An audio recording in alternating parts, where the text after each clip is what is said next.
Another big story we've been following. 2 more families wake up to find their vehicles in flames. They live near I-84 and Northeast 82nd. This is after 4 other vehicles were destroyed in a series of fires in Southeast Portland early Tuesday morning. On your side, investigator Dan Tilkin is at the scene of this morning's fires with the very latest. Go ahead, Dan. Well, we want to show you how bold this arsonist is. This is Northeast Hasselo right here. This is the main street. And this is how you get into the Ludon apartments. The arsons were not out here. What you have to do is you have to walk up this driveway here back into this secluded parking lot and see that white minivan. Well, on the other side, if you could see the other side, you would see that it is torched. It is one of the 2 minivans that were torched, startling everyone here and leaving the families that own the cars dumbfounded.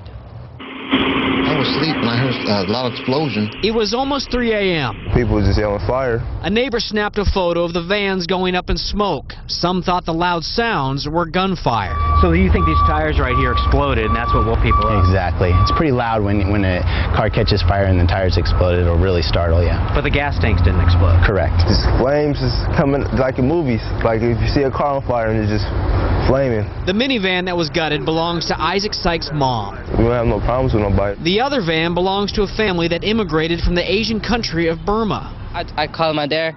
Father said, wake up, you know, the other car is fire. The minivan had carried parents to work and kids to school. Investigators say the fire did not jump from one van to the other. They say the arsonist lit them both on fire independently. And that makes 6 vehicle fires in just 4 days. The others were set on the other side of town, all in a 2-hour period.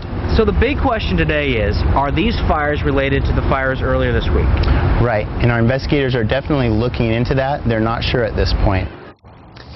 And I'm standing where the darker, the green or teal minivan was parked. That was towed away about 45 minutes ago. And here's that white minivan we talked about. It's a charred and the windows are gone, and the family has to figure out what they're going to do now for transportation. Now, the Fire Bureau tells us, is not telling us how the fire started, but they do say they've told us almost everything else that they know. They're really relying on tip to come in from the public to figure out who did this. Reporting live in Northeast Portland, Dan Tilkin, K2 News. How incredibly maddening for those folks to see that happen to their cars.